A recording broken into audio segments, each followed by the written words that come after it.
Good morning, traders and investors. I'm Joel Elkanan, along with my co-hosts Dennis Dick, Brent Slava, Jake LaCure. Hope he's feeling better, and Mighty Joe Young. This is Benzinga's pre-market prep, brought to you by Options House. Joe, is it Fairy Tales today? Is it It Thursday? is Fari Tales today. I hope you're in the mood for some soup because Fari's going to tell you which stocks this week would have helped pay for it. Also at 9 a.m. we have returning guest Vlad Karpel of TradeSpoon. He's the founder of TradeSpoon, formerly head of technology at Options Express. Okay, all right. We got a bevy of earnings and ratings changes and stocks going ex-dividend, but let's start with the S&P futures here, Dennis. And we have found some resistance. Tuesday's intraday high was 75.50. Wednesday's high 75.75, and if that's not important, Monday's close was 75.50. If we've hit 76.50 in the pre-market, we have some major resistance above the market.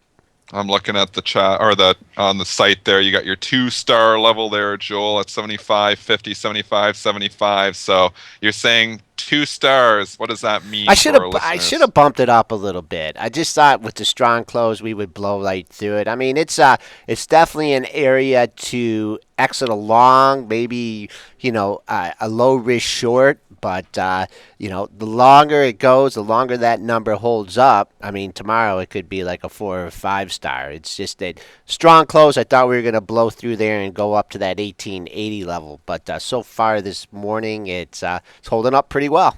Yeah, fairly tight range here overnight, despite all kinds of news on individual issues here. But we've only got a 5 point range. Been as high as 876.50, as low as 871 and a quarter. There's an extended trading range there yesterday morning. They killed it yesterday morning, but the buy the dippers continue to be rewarded here. Comes right back up, and by the afternoon, we're right back up to the highs. Is this not that theme going on? They seem to sell the stocks in the morning and buy them in the afternoon. It's been a lot of days like that. Do you mess around when Janet or things like that are going on, or are you just getting your workout in? I mean, it's really. I mean, I tend to lose money when someone's speaking like that, and there's a lot of gyrations in the market. Yeah, it's hard to trade when there's actual news, especially when it's slow dissemination of news as she's speaking, because you never know when she's going to say something. So you put a position on it and she slips and says something or says something the market doesn't like and it goes under. I'm always like to trade more the avoidance of news. I like to let it digest, unless, it's a real crazy rip or something. I want to fade it, which is just craziness. But it's better to sit back, let the news digest, and then obviously the technicals start to take over again. Because when there's fundamentals, when there's macro news, when there's, Janet Yellen talking there, that can move the markets in any direction, regardless of the technicals. What did she No say, technicals. Brent, to knock us down like that? Do you remember? I mean, did she say like get short the S&Ps or something? What was it? I mean, she was reading from prepared statement for a while. Then she started getting into the Q&A. I don't remember off the top of my Yeah. head anything extremely notable that she would have said. It was just probably those same guys that are out whacking Twitter on Tuesday, just feasting on uncertainty in the market. And hey, if you're a big trader, you're a big market maker, and situation like comes up like that, you can move the market. Well, if you remember, I don't know, a couple years ago, there was like the Obama auto sell program, where anytime Obama got on, the algorithms out there would just start selling. That's so So true. Yeah, wasn't that run by Jack Welch and company and everybody else on CNBC that like guaranteed the country was going into the abyss if he won the election? I tweeted at Jack about that. He never responded though. All right, let's just look at the crude market before Let's we look at move. gold first. What a move in gold yesterday off that. Obviously the market rallied back, and gold said, "Well, looks like the market's moving back up to where those highs are. We got to sell gold." And gold lost $20 yesterday. Yeah, it hit a triple top there at the 1315 area and then just kind of peeled back. Did find some support under the 1290 level. I was kind of looking for it to get under 1280, but that wasn't the case. Hit 1286.60 for the low from yesterday, closed 88.90. Then really almost stopped in between those two levels, 87.40. Hit that real early. I think you'd have to have been trading like around midnight to catch that one. And then we've rallied back to 1295.50. I guess you just above that level. I guess you have to use the psychological $1,300 level because this really doesn't look like we're going to go back up to 1315 today. And then, like you said, crude was rallying a little bit there. We know the individual energy stocks have been the leaders here. That's what's been holding the market up. And crude's just kind of been hanging out a little bit above 100, a little bit below 100. It's back above 100 here. So it just seems like ExxonMobil, the big guns, they just kind of just keep rallying every day. ExxonMobil made another new all-time high yesterday. Chevron, I believe, just missed an all-time high. ConocoPhillips, though, made another new all-time high. And a lot of other individual energy stocks, too, were making highs of the move, too. So the energy stocks are in favor, and crude just kind of hanging out here, though.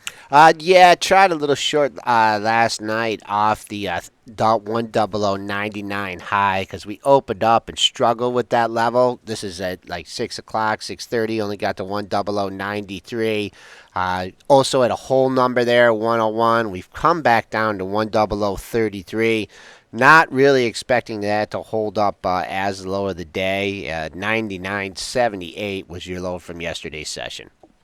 All right, Joel. I got down and dirty in Priceline a little bit here in the pre-market. I was looking, and they've been fading the Momos even on decent earnings here. And the Priceline earnings weren't bad. And actually, the stock. Talk about the pre-market trading here in Priceline. Here, I'll give you the report, and Joel, bring up the pre-market chart.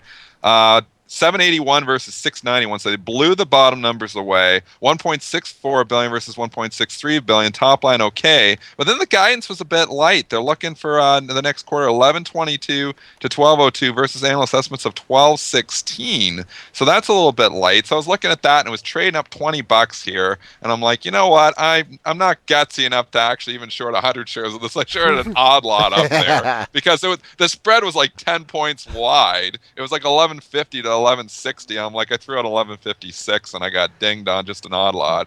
So I'm short just an odd lot here right now. It's down now at 1118. So I'm wishing I would have shorted the whole float instead of just an odd lot. But how weak I am there on with a 10-point spread, I didn't know what to do. So did you catch Where do I cover? Where do I cover? No, I'm still in it. No, I meant, but did you do it after it hit the 1167, or did you do it after it did? On the on the third red bar you're looking at there on your chart there. Okay. Now that I said I'm short it, now they're buying the damn stock up on me. But yeah, I did on the second red bar. So I let it make the new highs, and then it didn't make a new high, and it was like 1160, and that was the area there. So, but like I said, the spread was literally like 10 points then. So. Well, looking at, I mean, it's trading right on the lows here of the pre-market, but just a good trick there. I mean, 1110's been the low in the pre-market, Dennis, so we are getting near the low. The low for the move has been 1107.27, so I'd say unless you want to be a pig here, I mean, 60 points on 50 shares is not a bad trade, maybe anywhere under 1110. But just a good, wow, just what it just. I just covered it at. It just got rocked, and I should have waited another second. I just covered at $1,100 right there on the thing, and now it just traded 1090. I'm like, you were saying cover, don't be a pig. I was putting my order in at 1110. The thing goes 1100 offer. I'm like, thank you on the odd lot, and now it's at 1090. Oh, come on, Dennis. You're going to complain about 56 points on a trade? I mean, when's the I should have did 500 shares. Yeah, 500, right and now. you would have been crying. You would have. It's all odd lots in the tape. That's all people trade this thing at odd lots. I need to do a stock split so I don't have to do odd lots on this thing. Bob Bright would be on the phone. What the hell are you doing a 500? I couldn't do it on my Bright account. They don't let you do. They don't let you do that. So I had to do it in my retail account there because Bright won't let you trade odd lots. Oh, okay. So I couldn't even do it in my Bright account. Yeah, I had to go to the retail account to trade it. So just odd lot. Just the thing about, and this has kind of been a familiar trend, not only with the Momos, but some of the other stocks. I mean, when you get a sell-off like this, and we were taught you got to give some props to Harlan. When a stock sells off like this, and then you get a pop on earnings or some kind of news. I mean, there's a lot of people underwater in this thing. There's a lot of people that are sitting on a lot of profits too. But, you get these kind of pops, and we've been talking about it for a while, pops and fade. But one heck of a trade here, Dennis. You're not going to regret covering at 1100. Just saying, who knows, go right back to 1140. Or you could do a revenge trade. You could try and get long here. I was just thinking, Harlan, the trend is your friend when I was putting that on, and I was looking at it, and they have been fading those earnings reports. So I'm like, I think they're going to fade it there. And then obviously I was looking at that 1100 area as the target because that was the lows we set back in February. But now we're back below here right now. So this stock breaking down to new lows here on a pretty decent earnings report, but a pretty not great guidance here, and they're rocking it. Did they say anything here? Like, Brent, did they say anything here in the last? Is a conference call going on? Like, Conference call. why the sudden sell-off here? Because we were like 1120 when we started speaking about it, and then we just quickly lost 30 points. Was that just somebody trying to get the hell out, and that's how thin it is? Or was there something being said? Is going on right now. Okay, right so it's now. probably something they're saying in the conference call that the market's not liking there. So once we're not listening to the conference call because we're talking to you guys, but if those guys hunt down Benzinga. Actually, they just mentioned that Bill Shatner has re-entered his long position. You know what happened with Shatner, right? No, tell me the they story. gave him a bunch of stock, and I think he sold it at like $8 or something. He used to be the representative. Yeah, William Shatner. Yeah, I like William the way you Shatner. call him Bill, but Yeah. Well, we're on a first name basis, Dennis, and yeah, you know him well. Yeah, and Trek he days. dumped his stock, and I don't know why he did it. He was a representative. Sold it all at $8. Or something like that. I might be making a little bit of this up, but I know maybe Brent can comb the wires. But you look. Putting this on me, huh? Yeah. Just Google Bill Shatner, William Shatner. Excuse me. Spock. Oh no, he wasn't Spock. What was he? You're the big Star Wars He was guy. a Star Trek fan. What was William Shatner? He was Captain somebody, wasn't he? Captain Kirk? Yeah. Am I right? I'm guessing. I'm not a huge Yeah. Star Trek fan. Yeah, you're right. Yeah, you're a big Star Wars. But let's move on. We're really digressing. This today. local bar that okay, so we shouldn't digress. I was going to say this local bar that I have. This guy looks just like William Shatner, and we always call him Bill. Hey, Bill, what's going on? He doesn't know why we call him Bill. Let's go. Why don't you? If you called him He William, looks just like him though. And he's in there every day. Like I don't go to the bar. well, you're there every time I day. go If there- he's there every day.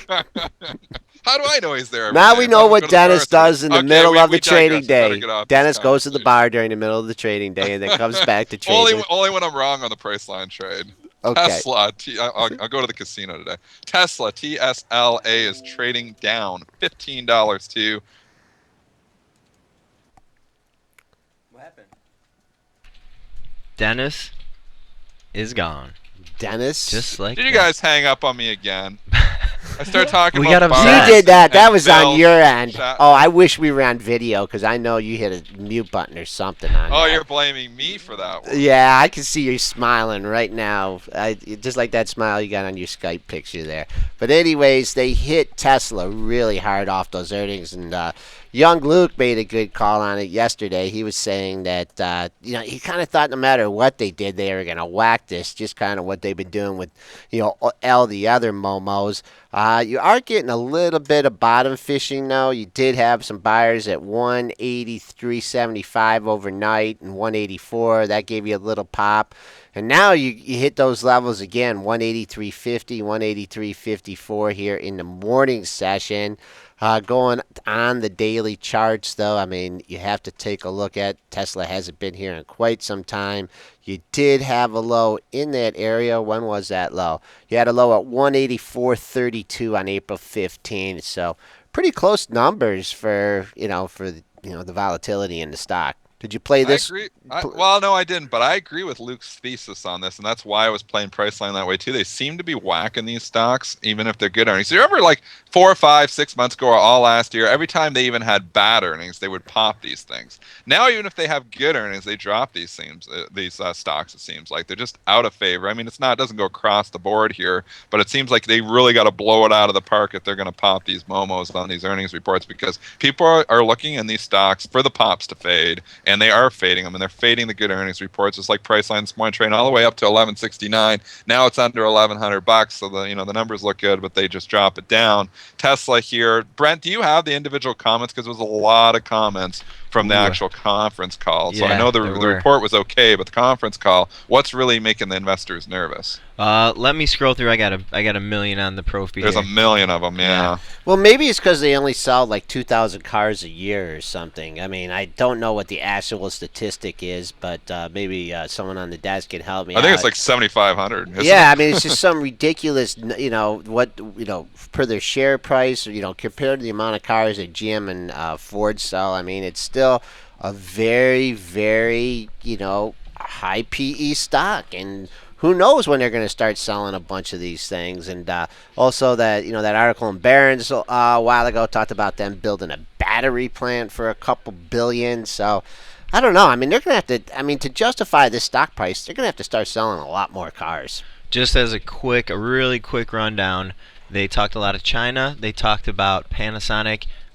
They talked about actually some of the production metrics. They said that things look at this is probably Musk on the call. Things are on track to be able to meet 35,000 deliveries. They were also doing a bit of I guess quality control on the Model X, saying that we are gonna have the Model X looking solid before we start ramping production. That was in response, I believe that was in response to a question about the fires that were hitting last year or whatever. Let's see. On China, they said, gotta scroll down here a sec. Musk saying on the call that he doesn't think that there's a demand problem in China. You might get. I mean, just thinking there might be a limited downside here in the issue today is because going to this whole weekly option thesis, there's probably a lot of people that are long. Took a flyer on the puts or put spreads 200, 195, 190. They're in the money now. I mean, obviously they could just cover the option, but with the volatility in the stock, they can buy the stock, sell the option, lock in their profits. So, maybe this thing will just hang out for a day or two, and then boom comes, Monday, you get the other 15, 20-point drop.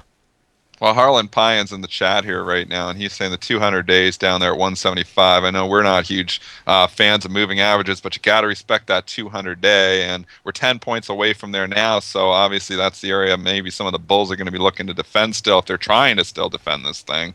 It's been an ugly couple of months here for Tesla. Yeah, and we gotta play here. LIT, it's a lithium battery plant, and Hurt Capital is hopping in here and just saying, watch that if the battery factory gets started, because that's probably where Tesla is getting their batteries from, and if they're producing their own, that could have a really negative effect on this lithium. It looks like it's a ETF here, so let's keep an eye on that longer term. Yeah, that's the ETF for lithium there, and it doesn't trade very much, so it's pretty thin there, but it's been kind of just hanging out around here around $13. I'm just looking at the technicals on that one. 1250 looks big, so that thing pulled back 50 cents. That's a big level for that LIT ETF. A couple other major companies reporting there. GMCR reported there last night, and the stock is trading up $6 here right now. We've got it reporting earnings. So here's one of the Momos that actually reported pretty good earnings, and they are actually still popping it. $1.08 versus 95, $1 billion stock buyback. The guidance wasn't that great. It was kind of a little bit to the lower end, but I guess the market isn't caring here. They are rallying the stock. Is this going to be another one of those pops to fade? I'm looking at that big $100 level there where we struggled there for 3-4 sessions in mid-April. And that's kind of where we gapped up on the last earnings report, and that level held. And now, if that gets back up there, I'm wondering if that becomes psychological resistance. Well, you did make a pre-market high over the $100 level, 10087. Since making that high, you have found some support at the $96 level. So I think as long as it holds 96, I would let it run. What a period of consolidation here, though, ahead of earnings. Look at that. This bump here in February was a whole Coca-Cola, getting involved with the company. They rode that momentum. Oh yeah, up. that's right. Coke and stuff. yeah, I don't know. I think, longer term, I kind of like to wait and see this thing come back down and fill the gap, and then maybe an opportunity. But that $100 level, just looking on the dailies here, just a lot of highs in that area. So I'd use that as resistance, and 10087 confirms that. In the pre-market, we've hit that high. You also had a 10076 high on April 22nd. Solar. I feel like real quick. I feel like this earnings season, there's been kind of this trend where the market's sort of just shrugging at the actual figures and kind of just trading however it will. I don't know if that's an indication for how the stocks have been performing prior to the earnings reports, or if maybe the market is kind of like looking at items in the reports more so than just the sales and the profit figures. But like you were just saying, Dennis, Green Mountain here, another example of kind of like some concerning guidance and the market buys it. Yeah, they're buying it in this case. I just wonder if they can continue to buy it here. I'm just so scared to own any of these momentum stocks because we've seen it time and time again, like Luke was saying to you yesterday, Joel. These stocks report okay earnings. They pop a little bit on the initial report, like Priceline did this morning, and then they find reasons to sell them again. And they have, I don't know if it's a conference call or what it was that really knocked Priceline down, but you just get scared. GMCR has already had their conference call. They had it there last night, so we don't have to worry about that. But I just think when the regular session opens here at 9:30 and people are looking at that big $100 level there, that they might be thinking, I'm going to take some money off the table. I need to start lightening up these momos that I got in my portfolio, and that's been the theme. And Speaking, if you're just tuning into our show, no, we are not in a bear market. we're in a bear market in the momos, Oh, but a okay, yeah, lot of other that's stuff. Those energy stocks, man, those stocks keep going up. Solar City also reported their last night. They lost 54 cents, supposed to lose 54 cents. Revenue numbers were awesome, though, 63.5 million versus 53 million. So they're blowing it away on that. This stock, everybody was leaning to the short side on this thing. It broke through the key $50 support there ahead of earnings in yesterday's session. Got all the way down to 45.79 before closing at 47.71. It's popping almost $4 here in the pre-market, up at 51.55. Coming off the pre-market highs a little bit here in the last hour, so it's drifting down a bit there, and the 50 levels got to still be big. That's where I'm that looking you're at. looking at. It needs to hold that, and I don't know if Okay, it does or I not. The wouldn't ugly buy. trend, I know Harlan's in there and all about trends, and the trend here is pretty obvious. It's down. So this is another one of those potential pops to fade. I'm gonna have to do a little research. I remember Goldman. Well, first let's look at the pre-market trading, and we did make a high at 53.45. We've fallen back $2 from that level, 51.30. Dennis gave you a good number, 50 to hold. Had a little bit of support there in the pre-market trading. Looking at the chart, obviously on the daily, this thing is not pretty at all. Big sell-off. Maybe even get a trend line coming in here. I don't think I'd look at this on the long side. Not a huge trend line fan, but there is one there. Looking on the daily charts here, yesterday's high, 53.50. The high in the pre-market, 53.45. So that's my big level. If you're looking for this thing really to run, you need to take out that 53.50 level. And then also, I can remember, I think right around 45 or 50, Goldman made a call on this. They upgraded Solar City and they downgraded First Solar. Now, I don't know if they ever reversed their call and got out of this thing, but I remember it gapped up. It started to trade that day and came back. The only word of caution I would throw out for traders, didn't First Solar report yesterday? I think they Was a did. Or Yes. They got They rocked did. yesterday. I yeah, know that. Was it Yep. off the report? Was that? Yep. yeah. So I don't know if the trend. I don't know. I can't remember what it did. Did get a little pop in the pre-market, but you see what they did to it a regular session. Of course, for Solar's charts looking a lot different as it had the big run up, and I wish I could get my 70 puts back, but oh well, that's what you get for playing the weeklies.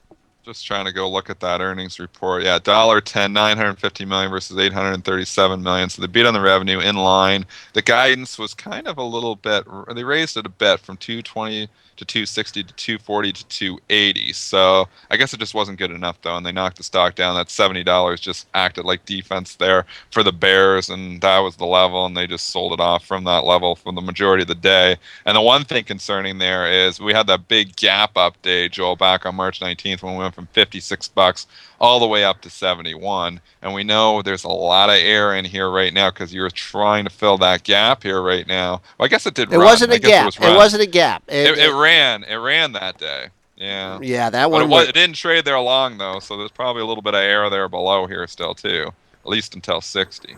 Not a gap in the truest sense, but definitely an area where I don't want to say support's not to 5750, but I don't think there's support until 5750. Casino stocks getting murdered here this morning. Brent, this Yo. this item crackdown in Macau. Can you Yep. tell us a little bit about this? It was a post from the South. It was an article from South China Morning Post. So if you're trying to go look for it, you're gonna have to do a funky translation, and it's probably not gonna work anyways. But yeah, apparently some Chinese authorities are gonna be cracking down on cash card installments, I guess. In So Macau. in Macau, sorry, yeah, in Macau, and that's as we were talking, that's basically the Las Vegas of China, but way more so than Vegas.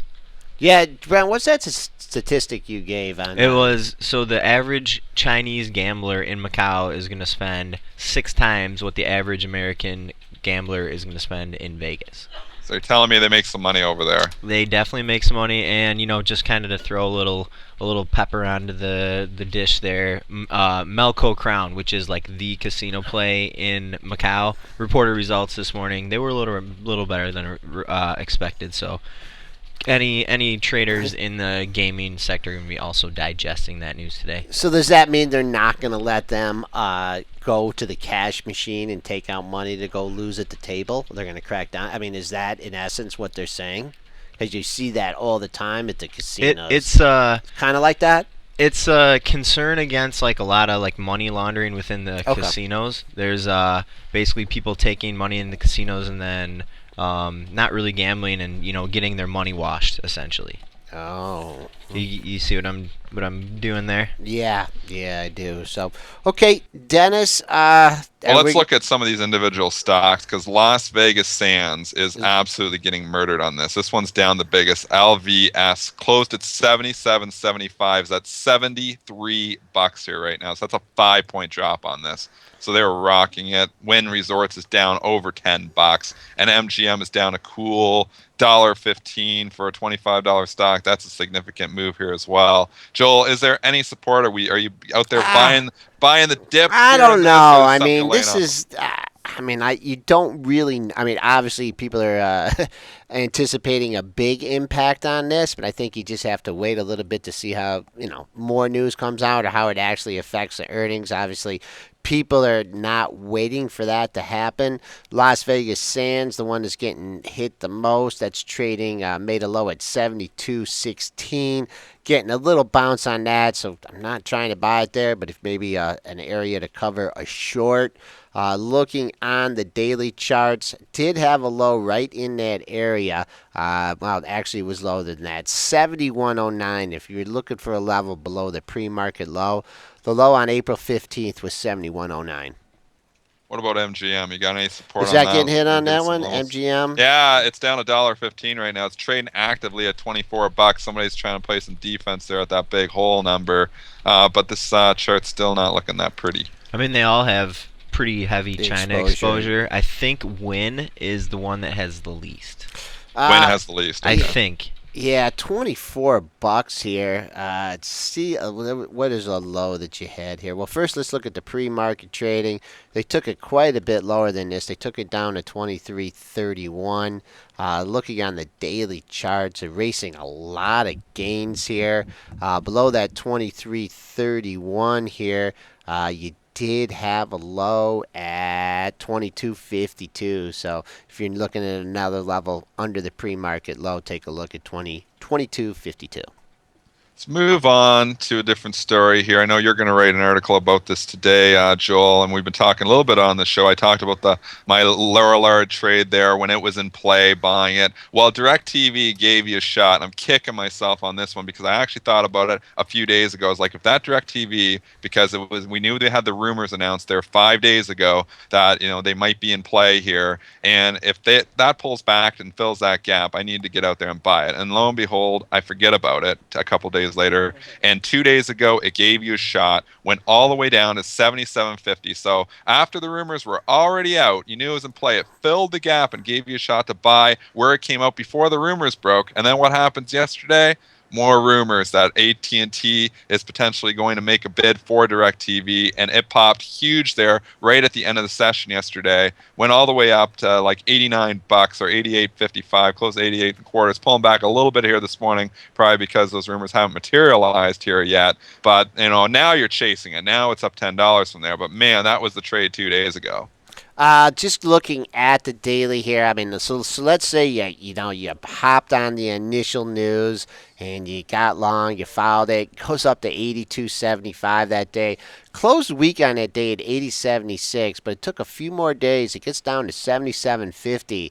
And on your gap up day, you had a 77.84 high and an 80.67 low. So if you were so inclined to wait for that gap to be filled and bought at 77.84, you would have taken, 34 cents worth of heat. And that day, it ended up closing at 81.74.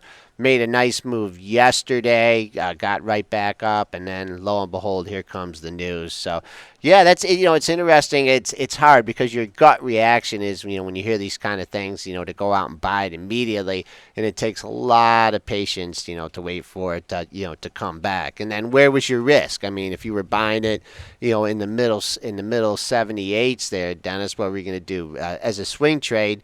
What, you give it down to 76 or a little bit below that? Probably a little bit more than that. And obviously, like when I was doing the Lorillard there, these are ones I like to do at least a 2-to-1 risk return ratio. When I did LO, if you bring up the chart from that one, we'll just go over the trade again. It popped to $57 from like 49 to 57 on the rumors that Reynolds was interested.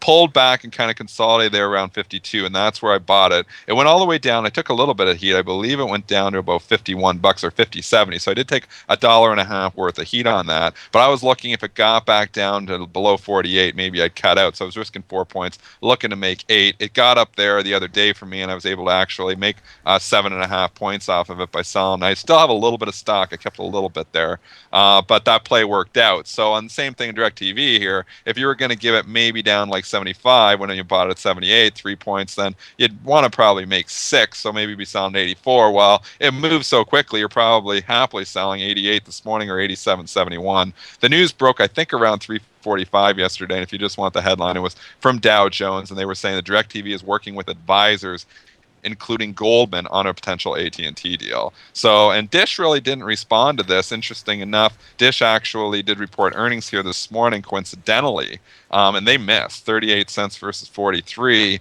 But I think, just the DirecTV stuff and that, obviously being in play, that it's going to be a little bit of a side act, and probably Dish too. Maybe people are going to speculate that Dish could get bought as well. And it's been just holding up here actually in the pre-market, despite the earnings report not being that great.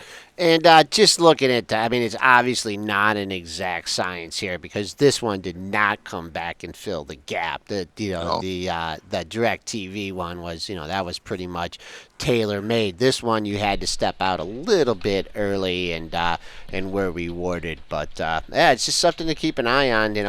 When fundamental news gets out there. You got to learn how to play it because if you're butting on that in the initial days when this news comes out and then it's quiet for a couple days, things can happen. And then the last one you were going to mention, and this one is not really holding relevance here. This AstraZeneca still must be in play here because this thing. It is. Yeah. Yeah. I mean, look at that. That thing is not. That where would you where would you like to see it drift to on this one? I mean, it's hard to chase this now because it really came from like $63. So when a deal doesn't go down, if a deal doesn't happen, that's your potential risk. It's $15 from here right now. Obviously on the initial spike we got up to 70, and then it pulled back, and that would have been the first pullback would have been your chance. The 66, 67 area there. Because then you're only risking 3 or 4 points, and then more rumors happen, stock spikes up to 80, more rumors happen, it's spiking up to 82. Rumors actually again here this morning, Reuters was reporting that Pfizer may raise their price up to $89.90. Obviously they're not jumping all over this here this morning because it's still trading here at $79. So rumors are still rumors, and I think they've heard 3-4 times rumors now with Pfizer, AstraZeneca rejecting. We know Pfizer's interested there. It's a matter of whether they're going to really step up and really throw a big bid out there, and they might. And maybe if you came in here, you can make a quick $11. But if they back off, Twitter Central. Oh, there he is. We sell Twitter cheaply. Come on over here. You get a discount. Wait, last time we selling talked to Twitter. you were buying Twitter. Yeah, Last what's time going you were I on? know. buying. I'm bending over. I'm sorry. Is this an adult program No, or not? Are we on HBO? Yeah. no, we're You're on fine. Senor, We're live here you right can't now, win so them all. you're Okay, fine. trading involves risk, right? So sometimes you're ahead of the camel. Sometimes the camel is ahead of you. So we'll see. Or the horse, or whatever you are, or boondoggy, whatever you like. It's all If about you're in getting Amish out when country, you're I forgot wrong. what they use. Every day is different, but no. Today is. I mean, look, this last week it's been like a fatal war. Everything you touch, dribble. It's just the worst. It's the worst kind of death. So Well, you get out while you're young. Remember, what do you call it? Said that with Gecko. yeah, it's we were talking about it, and man, I saw the Bloomberg article the day that I came in, and it said lockup is ending, but no one is Yeah. selling. That was I guess what? I put another tranche up day before, like a schmuck. If you go right now to the Yiddish dictionary, open up schmuck, my picture is there. No, I mean, but you probably It did happens. you probably did it with defined risk, But right? I got September's, Senor. I got September's. Okay. You got a little bit of time. Yeah, and I'm gonna play. What do they say in futures? You got long, short, and flat. You got three strategies, right? What do you have in option? 28. I'll figure out What it. are Look your there for it. strategies? Is it He'll to- figure out Yeah. a strategy to Hey, get back. hey, Fari, is it the September 2015s? No. No, the leaps don't go that far. Leaps are January to January, Senor. Yeah, What do you think on the Twitter now though? Now we've cut out. We actually went down below that $30 level, got down to $29.51. I know there was a few people on stock Twits that were saying, "Well, What's the that shook IPO? everyone out." It's simple math. What's the IPO? that's what we What were. was it? Yeah, that's what we were trying to figure out. 26. What was, 46. 26. Well, the Yeah. IPO, not what the company got paid, not what it opened, what the IPO was. Remember, a company pays, Yeah, a company gets 26 paid the bucks. night before on a wire transfer, 7% or whatever commission. I know they didn't pay 7, but they probably pay 2% of commission to Morgan Stanley and Goldman Sachs because they got to keep the doors open, right? Times the number of shares. So it's 26 times number of shares times 0.98. That got wire transfer. That's what they were the company. Well, who are the people selling here? These are the employees. I checked. I have not seen from what I can ascertain. There are no big sellers. I mean, no VCs, no early investors. These are the guys who just got in. When the stock is dropping, how long has it been dropping? It's been dropping like 3 months now. The moment unlock happens, these are the guys that are going to sell. Unlike Facebook, will open and traded below The price. Yep. the IPO during the lockout. I mean the expiration of lockouts. Okay, they held it because it was below what they had paid for. Okay, now it's above it. They want to sell it. I think we may see 26, and then there's a bounce. At 26, I will double down. Yeah, we were talking about Morgan the original. Stanley upgrade. Well, I was going to say, Joel, Morgan Stanley upgrading the stock here this morning. They got the GWPA trade on when that stock was weak, and they upgraded it a pop. It is popping 50 cents on this Morgan Stanley upgrade here, but I don't know if that's going to be enough to get Twitter out of the doghouse. What's your thoughts? No, it'll be a Like while. you It said, takes time. 26 It's bucks, painful but, out there. I remember we talked last time we talked was May Day. Our comrade Putin, he's not helping out either. I don't know how this guy talks. Which side of his mouth? You see the news right now on Reuters? Yeah, I It was says just the gonna. separatists they're ignoring him. When was the last time head of Soviet Union or Russia was ignored? These guys must have some, brass or something blanks. So is this? I don't know. I was just gonna see. I asked Brent to dig up on the news to see because we just took a big drop here in the S&Ps. We just went down to 1868 here. Minor support 1864 and a quarter. That was Tuesday's close. Wednesday's low. So is this shaking? Draghi's talking right now too. Oh, Draghi is? ECB Draghi. Oh. Yeah, he's talking right now. So I think that might be a little bit of why we're dropping here. I know he's speaking right now, I believe. Oh yeah, Draghi. I'm with you, Dennis. Anytime these central bankers talk, they just muddy the water. Even if they mean well, they just muddy the water. Here's the comment. Joel, I definitely agree with you. 64.5 has been pretty much a magnet. We had it last week. Was our weekly pivot. Pivot did this week is 1874. But have you seen the sentiment? How bearish it's getting? The more it gets bearish, the more I think my call on the timer digest is correct to the long side, because market, as we all know, runs up a wall of worry, and this is almost developing the seasonality, exogenous news, the Momo names dropping fast. Well, at some point, these companies have some value. They can't go to zero. I mean, Netflix is not going to go to zero, right? At some point, this will turn around. So, but I don't think it's bad enough yet. We'll see. I think about a week or so, we should be really seeing maybe 2 weeks. We should see the kind of more excessive bearishness, and then we're ready to go. And remember, what do you call it? I bet you right now, I don't know what the numbers are. I'll take a look before cash opens. But I bet you right now, Moscow was hit late today. I think they're closed now. I think they should be closed now, but they should have been hit last couple of hours. So and the more pressure. Did you see the look on Putin? The pressure, I think, is coming in from oligarchs to him, because from what I understand, it's becoming more and more difficult. And we haven't even really the sanctions that EU, especially EU, put out, because they travel more to EU than come to us, and they have a lot more business. Those sanctions have no teeth. I think was it Dennis? I think it was you who hash marked coming back to me as no teeth. I forgot. Or maybe it was a fellow on CNBC, but that had no teeth.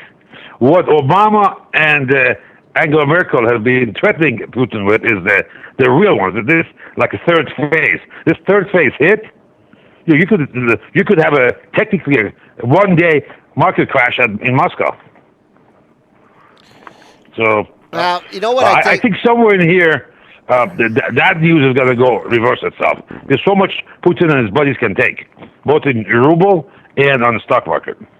Okay, what about some of these? All right, Dennis has his bullish thesis where we go up, and this is the S&P futures. It's kind of a bullish / bearish thesis. Yeah, bullish / bearish. We go out, we clear out all the paper above. We go up to 1900 in the futures, and then once everybody's in, then you have the flush. Right. It sounds like you're kind of leaning that way too. You're not letting this. Sure.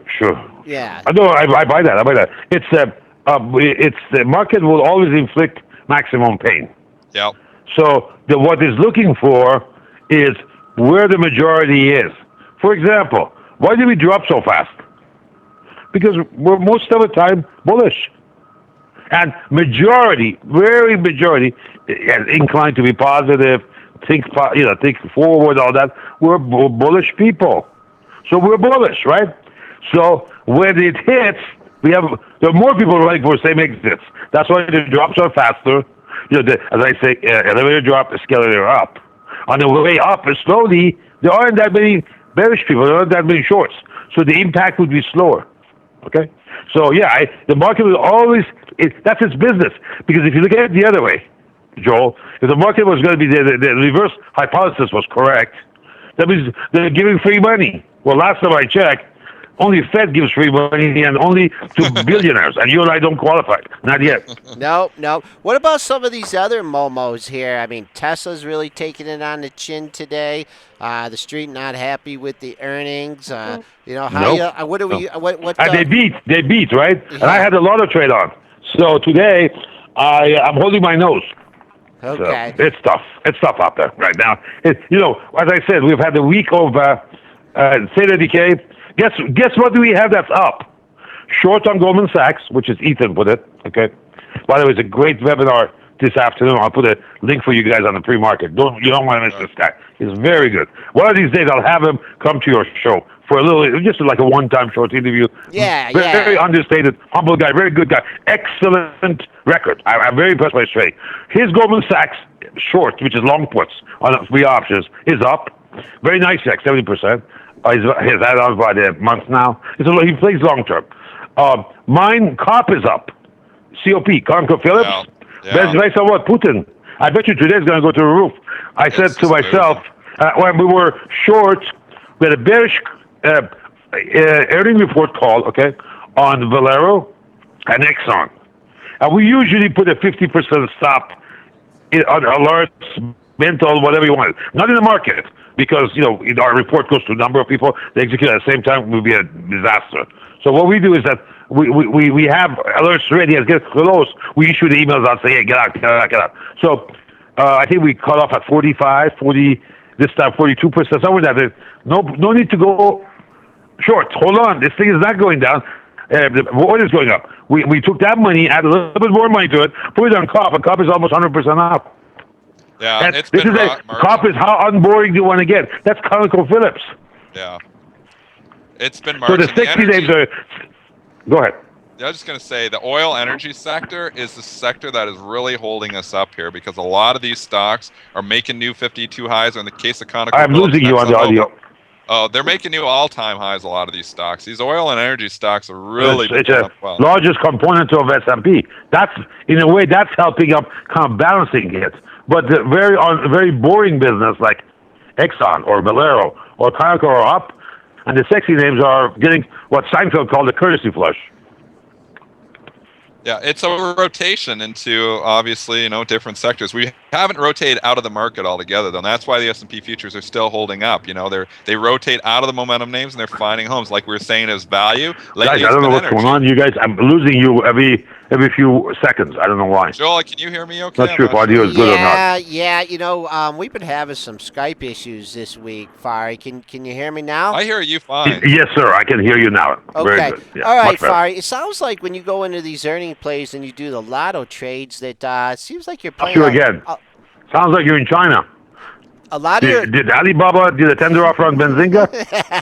yeah. It's 60. By the way, speaking of Alibaba, I was up until like 3 last night. I usually don't do that. I was researching this stuff around 12-ish, and someone was on Alibaba, someone was on Putin. This the guy who runs it, very shady. Have you seen some of the stuff he's done? No. I would take a look at that prospectus a little bit extra, and he's not, I guess, used to how we call short-term transactions. I don't know. I mean, I was involved with several S1s, the filings, and you have to disclose a lot of stuff. Whether you like it or not, it's got to be there. That's how regulatory environment is in the U.S. Anyhow, and once it gets filed and distributed, we're going to go in there with a fine-tooth comb, take a look. Some of that is coming out now. I think it's a top story now on Reuters Business. If you take a look at it, I think it was on Bloomberg too last night. You start reading about that. So I was reading about that. I would warn people taking a look at Alibaba. There are some other issues that are not settled yet. Before I put my money there, I give them my money, I want to have those things sorted out. Or maybe a better filing or delay that. I don't think Alibaba IPO will go well. A size being one issue. Remember, it's about the size, about the same, if not bigger than FP. Secondly, these guys have a lot of related transactions that are very, very murky. That's one thing. Anyhow, I was doing that, and next thing I knew it was 2 something, like 250. And I said, heck, 10 minutes from now, Europe opens. Let me see what Europe does. And anyhow, so I made a few shekels. Buys for the soup today. It's not every day that Joel sends us soup, right? So sometimes you got to earn it yourself. All right. Speaking of soup, I mean, I tried to make this wager with Dennis, and he balked on it. And it was, we're trading at the 1870 level here, and he seems to think he won't make the bet, but he thinks we're going to trade. We're going to trade 1900 before we trade 1840 in the S&Ps. So 1840 is awfully close, but I think you're right, It's a Joel. little close. It's a little close. A little bit close. Yeah. But I look, all in all, if you look at this, not looking what you read. Again, trading what you see, not what you think. Okay? Exactly. The thinking part that gets you into trouble. That's why no economist I know is rich. But if you look at the charts and the bearishness on the sentiment side, okay. I work on VIX. This doesn't work. I mean, I've worked with a guy who did VIX. I do put call. I had my VXN out before SIBO had theirs. If you look at that stuff, okay, we should be going up. I think we will be seeing 1930, 1940 shortly. Not tomorrow, but shortly. And the type of shakes we've had, and there's that breadth thrust we had about a month ago, those usually project that kind of prices forward 3, 4, 5 months forward. Now, can you handle the shake? That's a separate problem. Well, look at what's happened in some of like Facebook and Twitter and Netflix and all the momentum stocks here, and then the financials rolling over, and we've had some weakness in some other sectors. The big pharma recently, the biotechs have been weak, and the market is still holding up here. I mean, all of this stuff has not We have knocked the market down. But hold on, Dennis. We have hash mark Auntie Jeanette. At some point here, you look how she's got. She's been masterful at this. Okay. Yesterday, I said I nominated her for the Wonder Woman of the Year already. Even the year is not up. She moved 20 handles during her speech, and then and afterwards, a little bit after that, because now you get the effect. Okay. 20 handles on S&P. That's not easy. The yellow put is alive and is out there. And she's going to defend this market as long as she has to, I think. That's so her that's job. The other problem. Yeah. That's her legacy. That's her job. No, that's not a problem. That's her legacy. That's her job. Now you passing judgment on right and wrong. Remember Joubert. And what time is it? Okay, I'll finish with this, guys. Remember Joubert. I gotta get back to some of the stuff. I haven't had a full sleep here. Remind you of Joubert, the contract assassin in 3 Days of Condor. He says, "Don't take side. There is no side. There is no right or wrong. The proof is in your precision and the confidence in yourself." Something like that effect. In the movie 3 Days of Condor, you guys were kids, I think, back then. Or maybe in diapers, I don't know. But this is 1977, I think it came out. But I was 1 year old. 1 year, there you go. Okay, so I was actually a little bit close. Okay, so my point is, there's no right or wrong, Dennis. The market is always right. Charts don't lie. Politicians do. Okay, Fari. Before you go, I just want to make one quick comment here.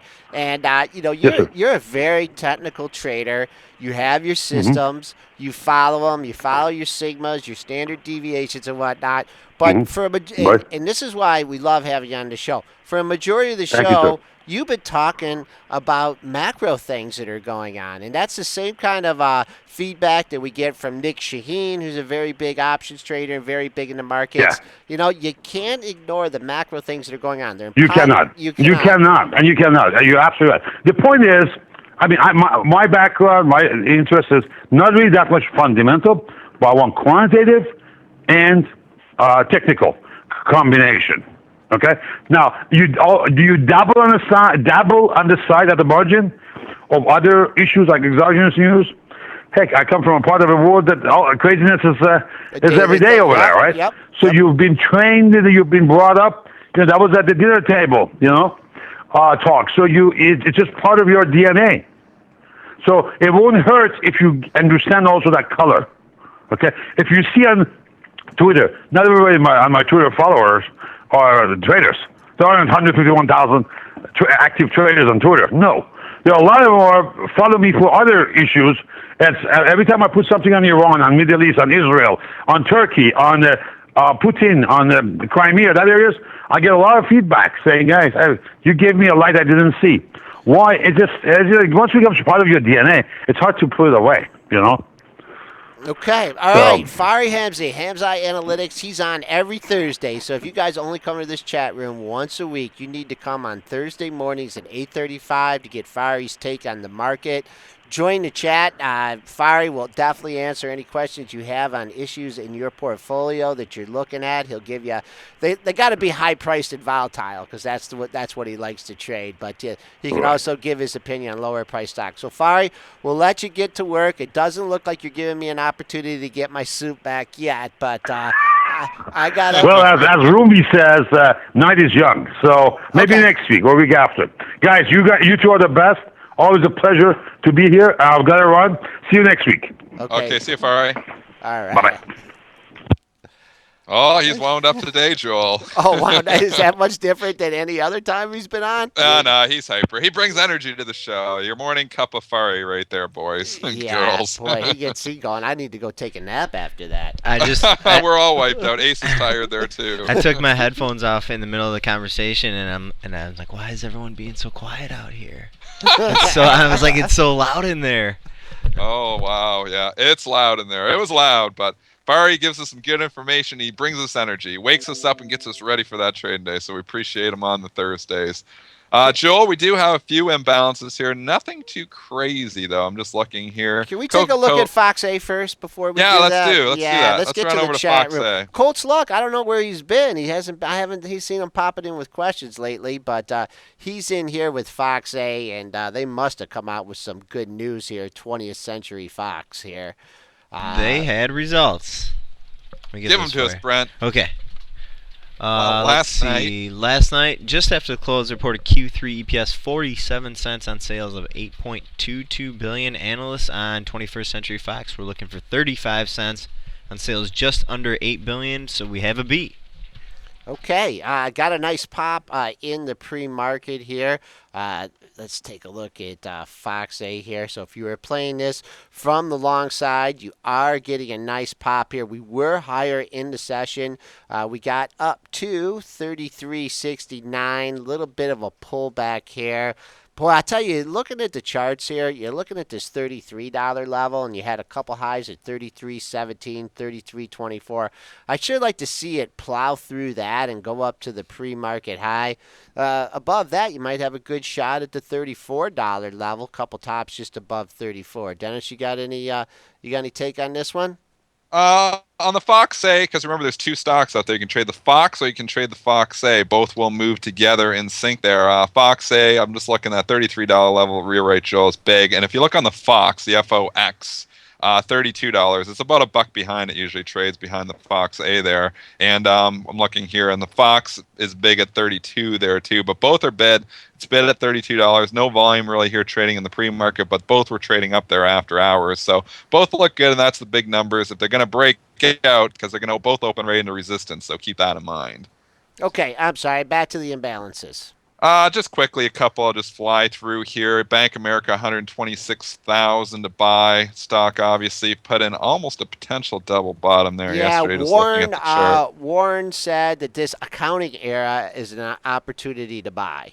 That's what, Well, let's. and Josh Brown confirmed it on CNBC that he thought it was good too. So if you're putting your money with these guys, they both think the accounting era is a good thing.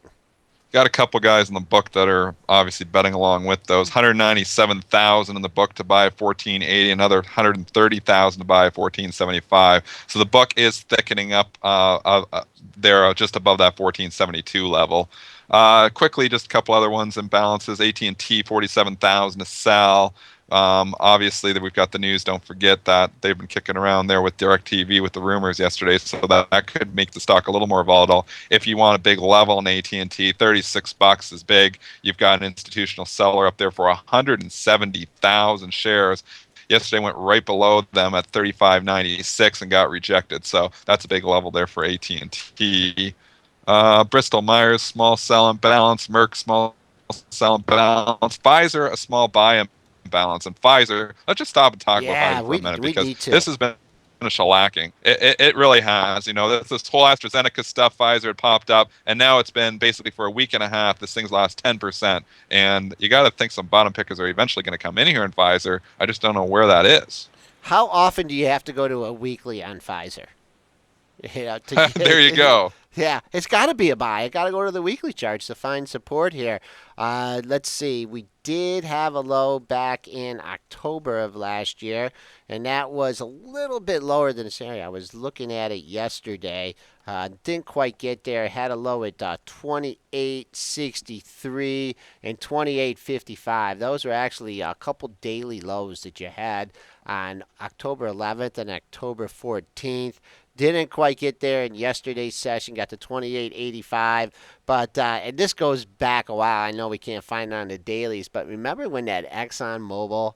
I mean, didn't it have like 16 out of 17 down days in a row? Remember that? And it just 21 for 22. Oh, It was you 21 remember? out of 22. Yeah, boy. I remember that. And When then was that? oh man, that was back when I was buying like the 68 weeklies or 70 weeklies or something like that. Let's see, let's go to XOM and man, that was when I got dirty and I just kept on buying them and I can't remember how it worked out. I know it was lower. It was this stretch here.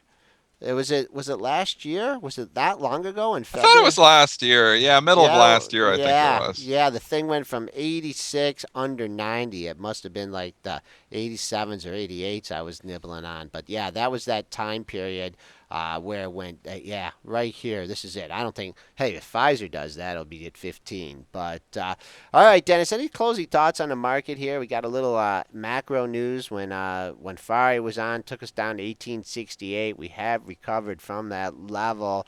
What do you think? You think you get an op? They're just going to buy this thing up again and get right back up to that 76.50 high?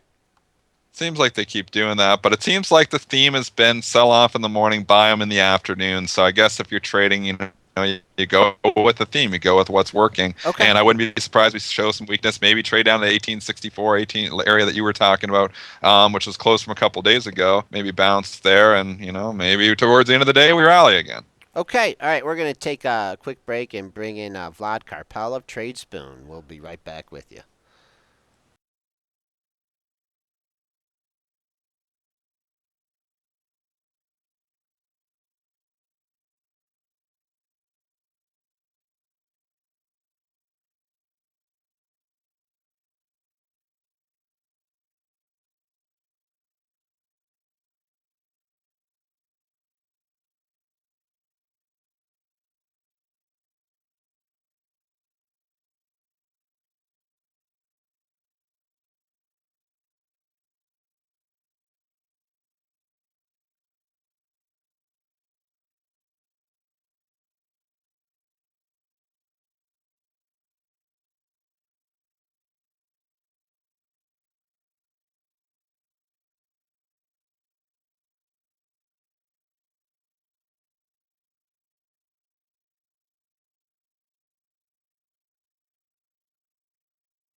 We're going to move on to Mighty Joe Young with some morning headlines. Thank you very much, Joel. Today's headlines from around the globe. Nigerian police offered a $300,000 reward on Wednesday for information leading to the rescue of more than 200 schoolgirls abducted by Islamist rebels. The mass kidnapping last month by militant group Boko Haram, which is fighting for an Islamic state in northeast Nigeria, triggered an international outcry and protests in Nigeria, piling pressure on the government to get the girls back. Public anger mounted after locals on Tuesday said another 8 girls had been seized from the same remote northeastern area by suspected members of the group. Police listed 6 phone numbers in their statement and urged Nigerians to call in with credible information. Barclays reined in its ambitions to be a Wall Street powerhouse on Thursday and signaled a return to its retail banking roots with a plan to hive off much of its investment bank and axe 1 in 4 jobs at the division. Chief Executive Anthony Jenkins, in his second strategic review since taking over as CEO in 2012, will cut 19,000 jobs in the next 3 years, 7,000 of them at the investment bank, and park £400 billion of assets in a new bad bank. A slide in trading revenue due to investor uncertainty and tough point crisis regulation combined with a string of senior staff departures in a row with shareholders over bonuses have forced Jenkins to take a knife to the investment bank built up under his predecessor Bob Diamond and once the group's profit engine. Jenkins said the recent halt in the trading boom was not just due to a cyclical ebb, but was partly permanent, as regulators have tightened the screws on large banks in the last 12 months, making some trading activities too costly to pursue. A coalition of like-minded IT companies has presented an open letter to the FCC demanding that it rethink its proposal for the future of net neutrality. Unlike the recent proposal put forward by the Mozilla Foundation, it does not represent an alternative approach, but concentrates instead on opposing the framework that the FCC proposed recently to almost universal criticism. Despite FCC Chairman Tom Wheeler's proclamation that it is flat out wrong to say that the suggested framework, which would see implementation of fast lanes for premium paying customers, would spell the end of net neutrality, there is a significant discomfort across the IT sector. The notable signatories are Amazon, Dropbox, eBay, Facebook, Foursquare, Google, Kickstarter, LinkedIn, Microsoft, Netflix, Reddit, Tumblr, Twitter, Yahoo, and Zynga. However, the list of over 130 companies in the coalition reads like a who's who of internet firms, with Apple the only company notable by its absence. That was impressive, Joe. Thank you very much. I wanted to mention. You know, we were Quite a watching list. Ted the other day when Yeah? Mark Wahlberg was rattling off all the girls' names. Uh-oh. Did you ever see that movie? Yes. And we were wondering how he was able to do that in one take. I think I can practice and get You as good know as that him. he did it in one take? Well, I mean, like, it's a single shot. You know, we would have seen it, right? Interesting. Anyways, Could have just been randomly saying names. maybe. So, the head of Samsung's mobile design unit, Chang Dong-hoon, has resigned following criticism of the company's latest flagship phone, the Galaxy S5. Chang has stepped down in favor of the company's vice president of mobile design, Lee Min-hyuk. The Galaxy S5 was largely seen as a minor upgrade to the S4, however, and stuck with its practical plastic chassis. With the exception of a few non-essential hardware and software additions like the fingerprint scanner and novel heart rate monitor and a few design tweaks, you're pretty much looking at the same phone Samsung released in 2013, CNET's Jessica Dolcourt wrote in her review. Google has announced new upgrades to its Google Maps app, including lane guidance, which suggests the best lane option for the user based on their destination. What? That's right. Are you kidding me? That's awesome. No joke, Brent. Wow. Google doesn't mess around. The system works extensively in the U.S. on highways in Canada. The ability to search for the last available train under transit options and to filter restaurant, bar, and hotel searches on a host of different categories, and Uber integrations which allow users to compare Uber options with transit and walking directions contained in Google Maps. Investigators were continuing to process the scene of a fire at a $1 million home owned by former tennis star James Blake, where the bodies of 2 adults and 2 teenagers were found. Officials say the early Wednesday fire inside the home in Tampa's exclusive Avila neighborhood was intentionally set. Hillsborough County Sheriff's Colonel Donna Luzinski said Blake rented the home to the Campbell family. Voter registration records identified them as Darren Campbell and his wife Kimberly, but investigators say they won't know the victims' identities until preliminary autopsies are completed. Officials say the Campbells were unaccounted for on Wednesday. And Americans are still buying homes in all-cash deals despite more investors leaving the market, according to a new report. All-cash purchases accounted for almost 43% of all sales of residential property in the first quarter of 2014, up from almost 38% in the previous quarter and 19% in the first quarter of 2013, according to data released Thursday from real estate data firm Realty Track. It's a surprising thing for us that cash sales have stayed high enough for so long, even though big hedge fund investors have pulled out of the market a bit, says Darren Blomquist, vice president at Realty Track. The high percentage of cash reveals the soft underbelly of the housing recovery. Experts say the high percentage of those paying cash won't last much longer, however. And today's trivia tidbit. On this day in 1976, the theme song from Welcome Back, Kotter is the #1 song in America. Welcome Back was far from the only television theme song of the mid-1970s become a legitimate pop hit. Only weeks earlier in 1976, the instrumental theme from SWAT had topped the Billboard Hot 100, and the excellent Mike Post written theme, The Rockford Files, had made the top 10 the previous summer. That wraps up for today's editorial headlines. Just a reminder, ladies and gentlemen, the show would not be possible without our friends from Options House. That'll give you 150 commission-free trades just for signing up for an account through this page. There's buttons at the top, at the bottom right. Go ahead, click on through, open an Options House account, and get 150 commission-free trades just because you listen to Benzinga's pre-market prep. And with that, I think Brent is around here somewhere with the rating changes ahead of the opening bell. Brent, are you still there? Yep. You know what's funny, Joe? I already had my guesses to the trivia tidbit, and then you didn't give it. I didn't because we haven't finalized the new prize yet, so I don't want to. Welcome My- back. I don't My- want to titillate anyone. I thought any you were gonna further. say. I thought the question was gonna be what other theme songs in the '70s hit Billboard Top 100 charts, and I was gonna say Good Times, and I was also gonna guess Sanford and Son. And then charted again, wasn't it? Who was it sampled by? I don't know. You now we're getting into the questions. Now we're getting into it, but that's okay. Don't answer the question. You're not going to win anything today, Oh man. other than my respect. So Brent, Ooh. go ahead, take it away with your rating changes. my man. Alrighty, sure thing, Joe. Okay, let's start with the upgrades, folks. Bank of America this morning upgrading shares of Tiffany's. Have we checked out this one in a while, Joe? No, this, TIF is a ticker. Bank of America upgrading the stock from neutral to buy. this is one of Kristen Bentz's picks, and let's see how that issue is performing in the pre-market trading first. Let's see if we're getting any kind of reaction to this Bank of America upgrade. Not a lot of trading going on, so we got to go to the daily charts. And since mid-March here, you've kind of been in a trading range in Tiffany between 84 and let's call it a little bit over 89 here, trading up 8 cents. I think I like this stock a lot better at 90. Break out above there, maybe go back up to 94. Series of 3 lower highs here. We'll see if they can take that out. Yesterday's high in Tiffany and Tuesday's high 87.32 and 87.54. That's your first resistance point. All right, Fossil. FOSL getting an upgrade over at Citi this morning. The firm boosting their investment recommendation to buy. Fossil. They make watches, really expensive watches. That's right. Yeah, didn't Bubba Watson wear like a pink one or something like that? $75? Oh, okay. They're Jake, not expensive. I'm sure they have expensive for me, models. not expensive for Jake. You know what I mean? Well, this is a really interesting chart here. Let's see. Did they goose it here in the pre-market? Yup, they did.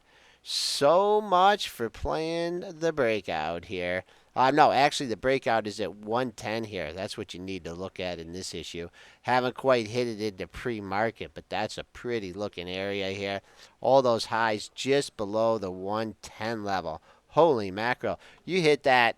You hit the 109s 1, 2, 3, 4, 5, 6 sessions in a row from 109.50 to 109.91. We're not quite there yet, but break above 110 here, and looks like there's air up to 120. And I usually don't talk that bullish about a stock ever. We are getting a ton of coverage on SanDisk this morning. Sandy November Delta Kilo. Company yesterday had their annual shareholder meeting. Excuse me, that was their investor day meeting.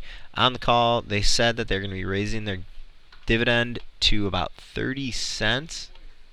Excuse me, 33 cents. And we have a bunch of analysts out this morning raising price targets, kind of catching up here. We have an analyst over at Nomura upgrading the stock. Also an analyst at Raymond James upgrading shares of SanDisk to a strong buy this morning. Wow, they're loving this Yeah. thing. Well, it made a new all-time high yesterday, so if you're playing the breakout here, good for you. Looking at Tuesday and Wednesday's high, 87.62 and 87.65. Trading there right now. Let's get a move through that, and who knows, $90 could be on the horizon. There's nothing but air up here. All right, let's move over to a couple of the notable downgrades this morning. We got a downgrade on Chevron this morning over at Argus Research. They had a buy rating. They are moving it to a hold. Does that really mean much to you? I mean, there's. Well, no, it doesn't. I mean, it's a little. Should I get out? Should It's I a little sell bit it? less of a convicted call, but I mean, if you kind of, technically follow it like you would follow a chart, they've been saying buy. They want you to catch some of this upside, and now they think there's going to be maybe some sideways action. So they don't necessarily know if you're going to want to sell out yet. They're saying hold on to it. You could be buying more in a little bit. You could start selling in a little bit. Yeah, so hold, and if it goes up, then they can say, okay, now it's time to sell it. And then if it goes down, Well, that I yeah, think what you just said right there would be the ideal case for an analyst. I don't know that they always do that though. I'm not picking on this Argus analyst at all. I'm saying a lot of times I see action like that, and then they want you to buy more. I mean, do you think he's going around the office getting high fives, for that call? Oh, I just took it. I don't I know. haven't looked at the chart. Let's see what's happening. I uh, guess. hasn't made a new all-time high yet. Had a good day yesterday. Had a mound of resistance at the 125.80 level. Had 4 or 5 highs in a row. Got above there yesterday, so that area was act as support. 126.78. That's the high that you had from yesterday at your minor resistance. Major resistance at the all-time high of 127.27. I mean, remember, Joel, a lot of these calls are based on fundamentals, but a lot of them are based on fundamentals as inputs into a price target. So sometimes an analyst will set a price target, and their investment recommendation would be based on that price target. So, I'm just using this as an example. I don't know that this Argus analyst had done this, but let's say the Argus analyst had set a $130 price target on Chevron back when the stock was 110. So he catches you that $20 upside, and he says, okay, I don't want you to buy anymore. See what's going to happen over the next, whatever, month or so. Exxon Mobil. Just since we're talking about Chevron here, might as well take a look at the Exxon Mobil chart that really didn't flinch yesterday during the sell-off. Made a new all-time high. I think, if I can remember right, this thing opened got right below the close yesterday. Tuesday's close 102.67. Found support ahead of that, even though the spoos caved in. 102.79 low. Two highs up here in the 103.30, 103.45 area. Maybe some size kicking around at 103.50. I think Dennis mentioned there was 5,000 there, so nothing real appreciable. But boy, I surely wouldn't like to see him make another high in the 103s today and then not settle above 103. 103.11 all-time high closing price for ExxonMobil. So we had late yesterday, Dennis was talking about it a little bit. There was Dow Jones headline that DirecTV is working with advisors, including Goldman, in order to potentially strike some kind of deal with AT&T. We have this morning an analyst over at Buckingham downgrading shares of DirecTV from buy to neutral. I mean, it's in play. You're holding the stock. If the merger goes through, you own AT&T stock. To me, now it's just a question of whether or not you want to cash out your DirecTV, put the money somewhere else, and own AT&T. Fair enough. Raymond James this morning downgrading shares of Agrium AGU Alpha Golf Uniform. Okay. They had an outperform rating on the stock. They are now setting a market perform rating on Agrium shares. Big range in it yesterday. Let's see. They had earnings late on Tuesday afternoon. A little better than expected earnings. Had a nice rally. Kind of a sleepy looking chart here. You did have the initial breakdown in the issue. How low did we get yesterday in Agrium? We got down to 92.45, but battled back to close at 94.63. Major resistance developing, as you can see on this daily, in the 96 handle. So till it gets up, maybe closes above 96, it'd be a little cautious on this one on the long side. All right, we have one more. I guess this morning we have a downgrade from Barclays on FedEx. They downgrade the stock from overweight to equal weight. Okay. Haven't checked out FedEx in a while, have we? No. Not since that unhappy customer called in a while ago. FedEx here. FDX. Oh, I remember what you're talking about now. Yeah. Inside joke here. Stock's just been hanging out for the longest period of time. FedEx has been finding good support here. 130, finding resistance above 138. Trying to break out here and run up into the 140s here, but this looks like the trading range for the better part of 2 months. Not much trades in the pre-market to talk about. All right, folks, so we got about 10 minutes before the opening bell. We have come down from a pre-market high around 1876.50 to around 1870, actually trading right at 1870 right now. Give us some levels for today, Joel. We talking about the S&Ps here. Well, this 1868 doesn't have a lot of significance to me. It is holding up as the pre-market low. Fari kind of agreed on this 1864 and a quarter level. That little break that we had yesterday afternoon before we ran up to the highs, we're looking at a 15-minute chart here, was in that 1864 and a quarter area. So we'll see if we get through the pre-market low. That could be an area below that. 1854 and change was the low from yesterday, but it just doesn't. I mean, the thing just never seems to stop on the level that you think it is. It's blows through it, and then a lot of times if these support levels, you're almost better letting it go through it, not take the loss, and then buying it when it comes back up through it. But below 68, looking at 64 and a quarter.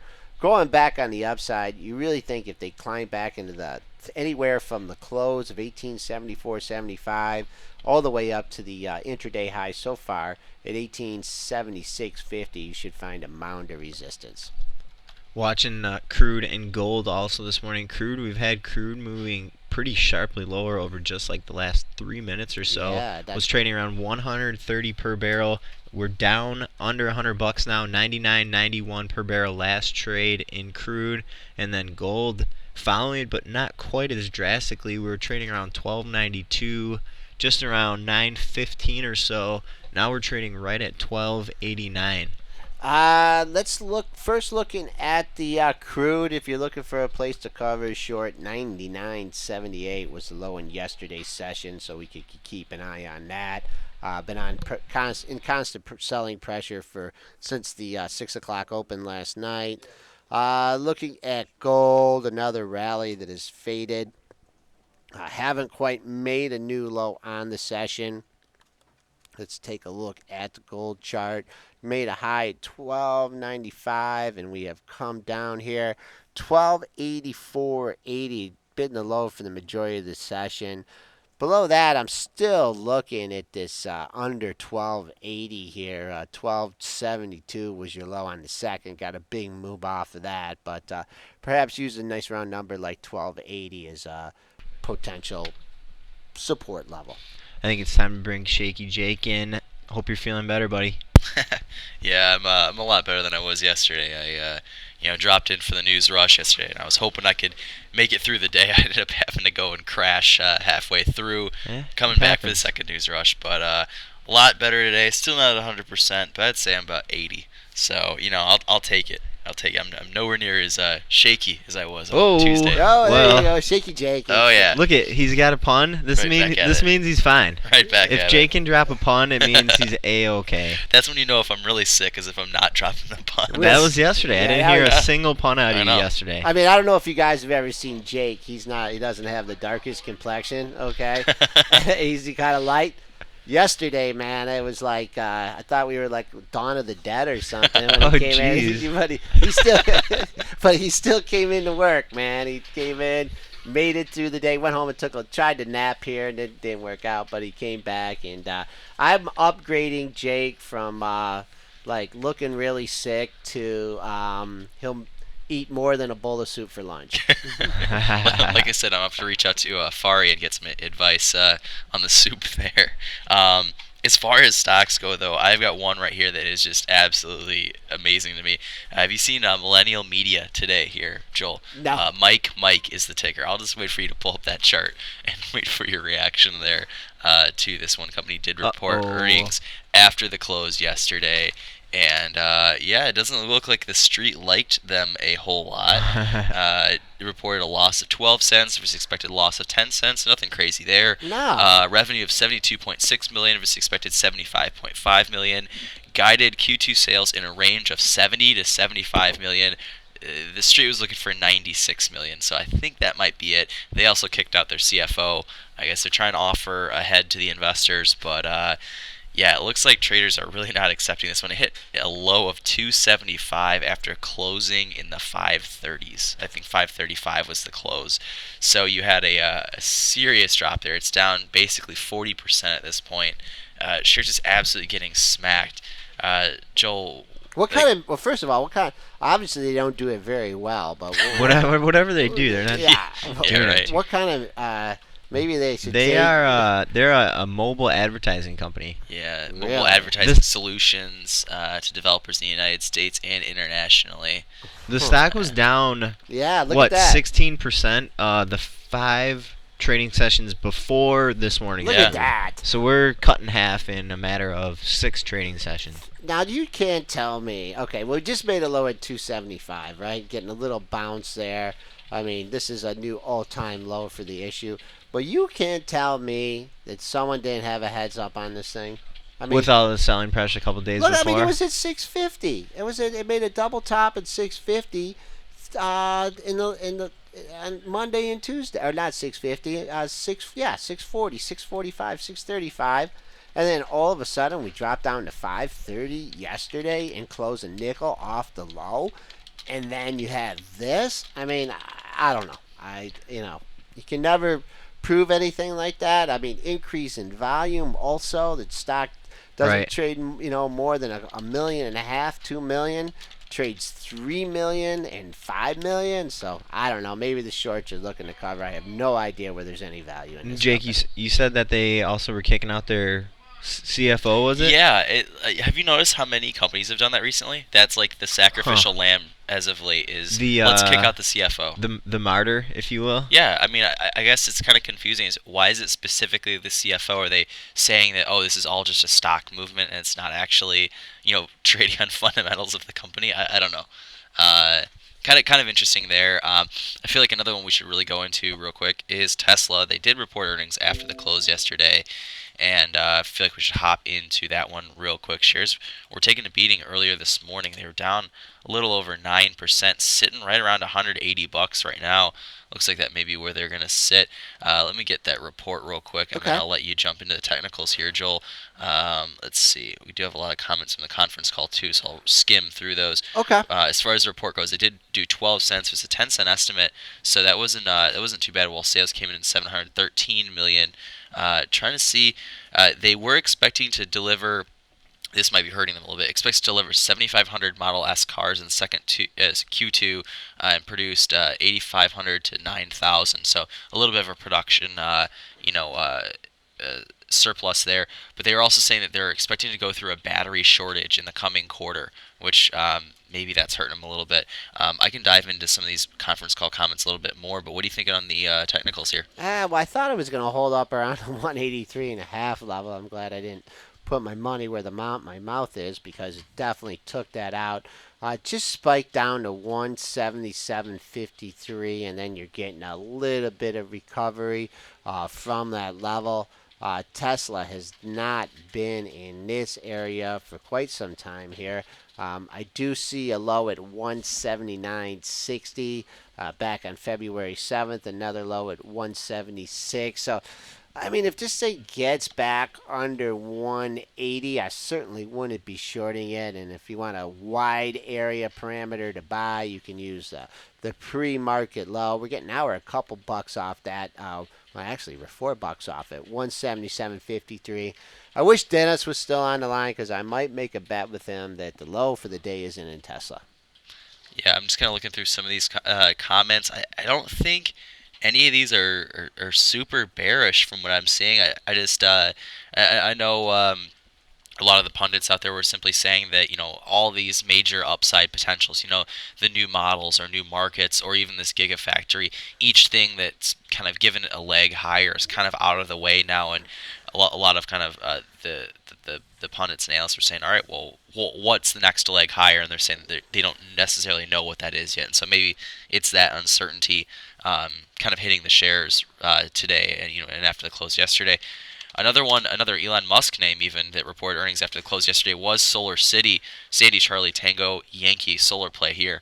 EPS came in at loss of 54 cents versus the expected loss of 74 cents. So a nice beat there. Well, revenues came in at 63.5 million versus expected 53.39 million. So a solid beat on the top line while beating on the bottom line. Solar City impressing traders this morning.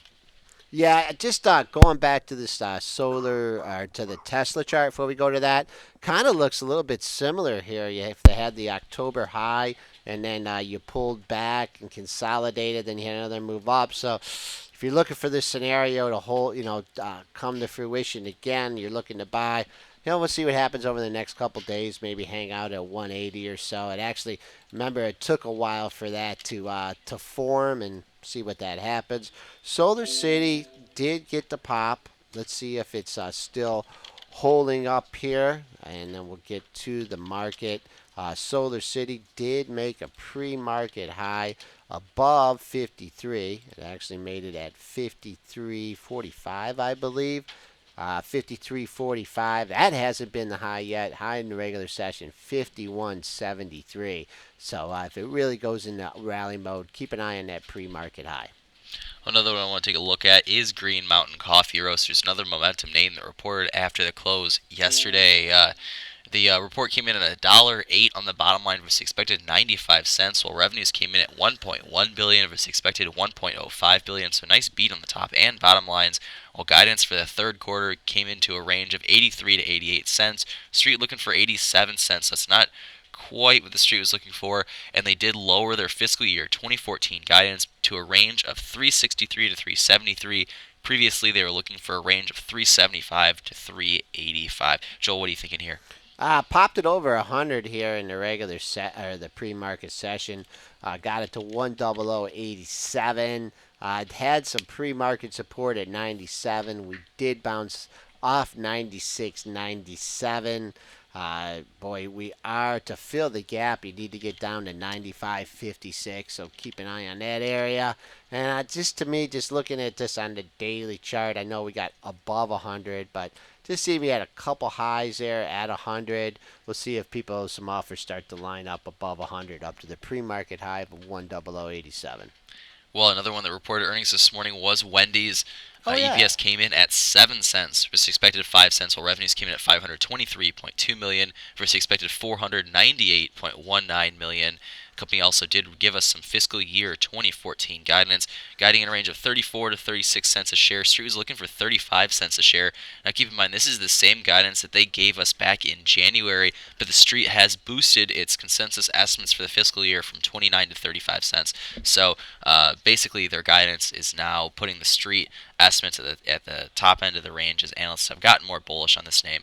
But overall, the report was a beat on the top and bottom lines, and the guidance held strong to their previous offering. Joe likes their chili. They've got some great sandwiches, to be quite honest. If I have to eat fast food, like if I'm on the road and I just need to grab something really quick, those the spicy chicken sandwiches they've got are awesome. I'm with you. It's really I know really how terrible it is for me, like absolutely awful. Like, but I still think okay, maybe it's a little bit better than McDonald's or something. Probably not, but it's the at least best. I have the illusion. The best house in the worst neighborhood kind of thing. Yeah, it's probably better than that salmon you had the other night. Oh man, Jeez, let's not talk about the salmon. Okay. Don't bring it up. Pre-market high and Wendy's way up higher, 891, and then just had a big sell-off there. They got way too excited on the stock. But during the regular session here, 853 was the open. I don't like when something opens up and then makes a high by just one tick and then pulls back here. We have filled the gap from yesterday. Keeping an eye on the close, 833. If we take out this 833, might get another dime drop to yesterday's low at 823.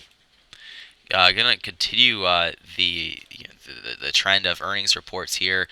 G-Por is another one here. Gulfport Energy, Gulf Papa, Oscar Romeo. This one's been taking a beating this morning as well. Oh. Yeah. So I'll get you the results here. 20 cents versus expected 21 cents a share. Well, revenues came in at 117.9 million versus expected 123.63 million. So they missed on the top and bottom lines, but nothing too crazy.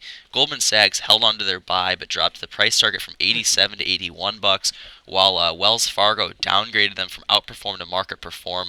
We do not have any guidance from them yet, but looks like a slight miss and a downgrade from Wells Fargo is enough to spark things to the downside. Yeah, kind of a thinner issue here. 57.73 was the low that you hit in the pre-market.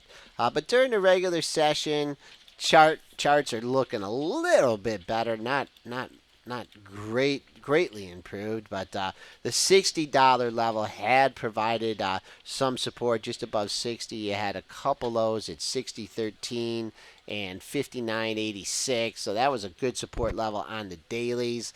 That's what you had on the open today, falling through 60. I don't know, might want to get out of the way, but the support in the issue from February is at least held up off the open. Kind of bearing on it right now, so wouldn't fall in love with it. Pre-market low, 57.73. Another one of those, the names are just taking a beating this morning, is Sun Edison. That's Sandy Uniform November Echo. Company reported earnings this morning, a loss of 25 cents a share versus expected loss of 17 cents a share. Well, revenues came in at 546.5 million versus expected 593.88 million. So missing pretty solidly on the top, and on the bottom line even worse. So Sun Edison taking a beating.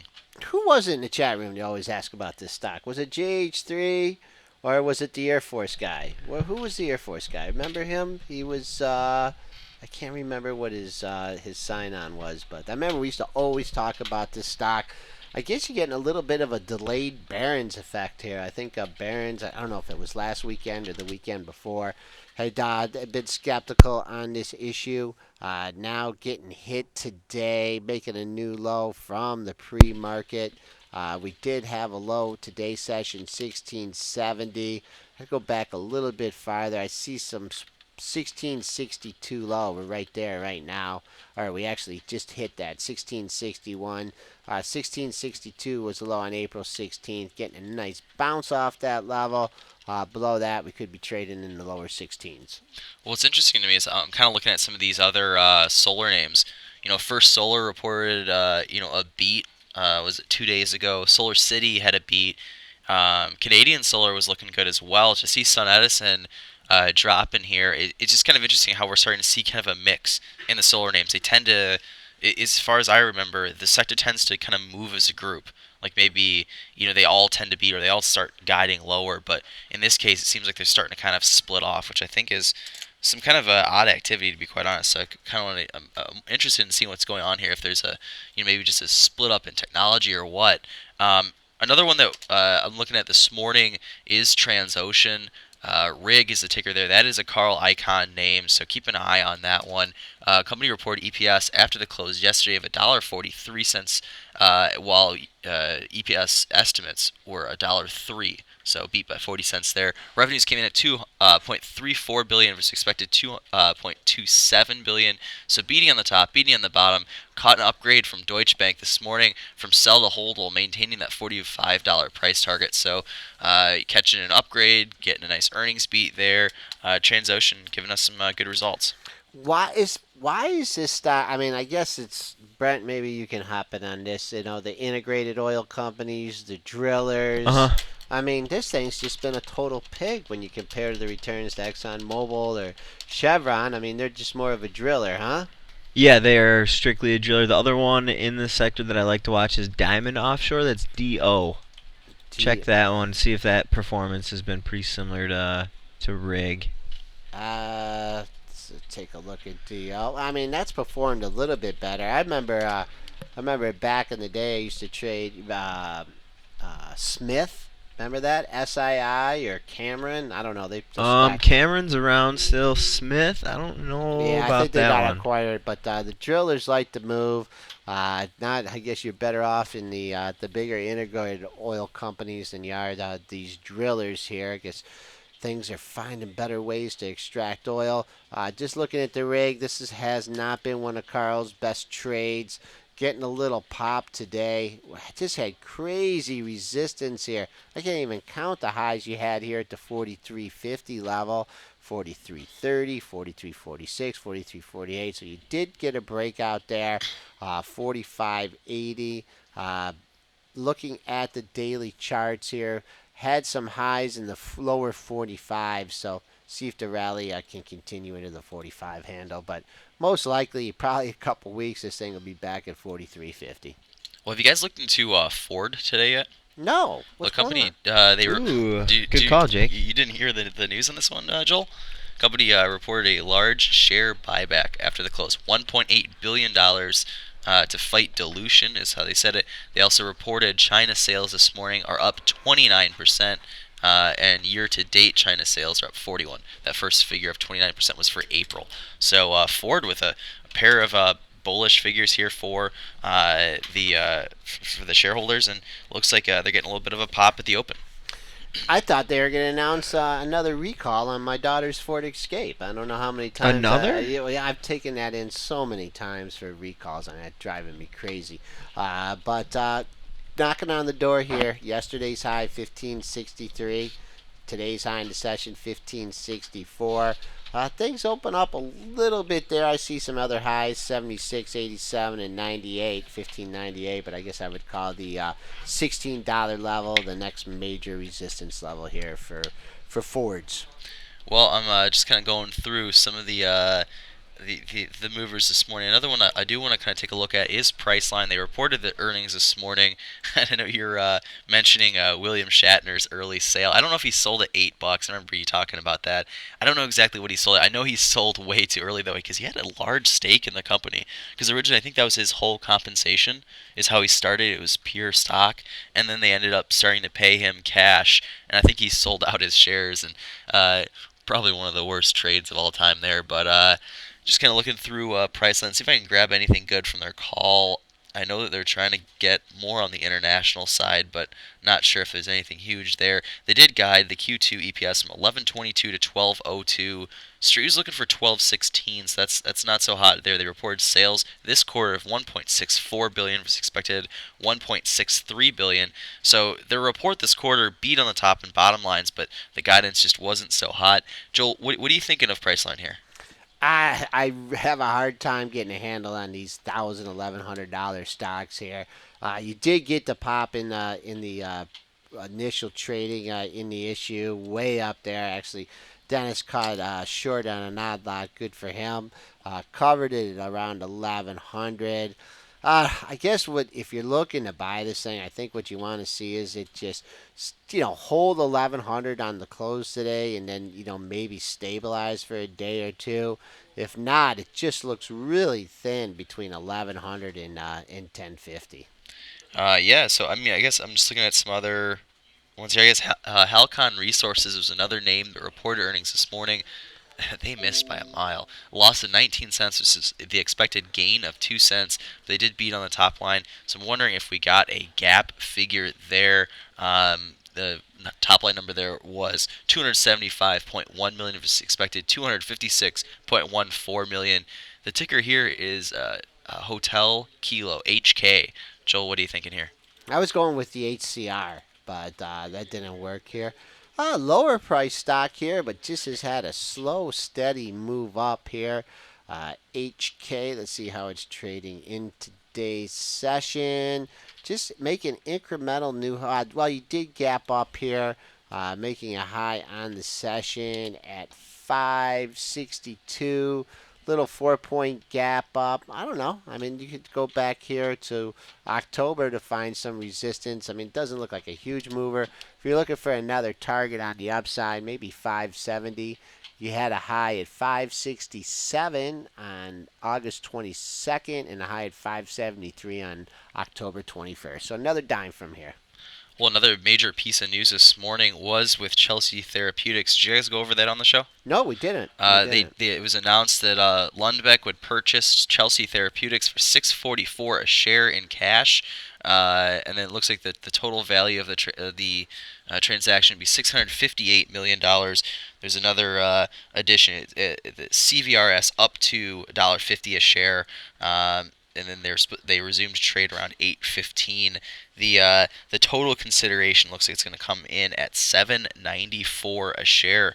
So Chelsea Therapeutics getting bought out here, and more of the action in the pharma sector continues. This stock closed at around $5 yesterday. Picking up a little bit of a rally throughout the session. Maybe some traders caught wind of something happening, but nothing with a whole lot of conviction. And then once this news came out today, it was off to the races. What's the symbol on that one? CHTP. Charlie Hotel Tango Papa is Chelsea Therapeutics. Okay, they're getting a little pop here on the buyout here. Actually, it looks like you had some chance to buy it during the regular session as well. Not really. Gapped up. 654 open, 655 high. Just keep an eye on that at acquisition price. Absolutely. So continuing to see that the M&A in the pharma sector and in the biotech in general. Now look at this spike in the futures. Joel, you see that? Yep. Yep. 1878, 25 Up looks to be 8 our high. points in just a few minutes. Wow. Yep. We held the pre-market low. Got within $1.50 of it. It just doesn't. The market just doesn't want to go down. Goes down on a little bit of macro news, little Russia turmoil. Putin speaking, Draghi speaking, knock it down. Just another buying opportunity. We have popped back up above the two highs from Tuesday and Wednesday. Finding support now at the close, 1874 and a quarter. Another major resistance point. I would call it major, but the next resistance point, Monday and Tuesday's highs, 1880 and 1881.50. So if you're looking for another target on your longs, there's it at. So we're going to wrap things up for today. Hope we gave you guys some good trading ideas for the session, and we'll be back with you tomorrow.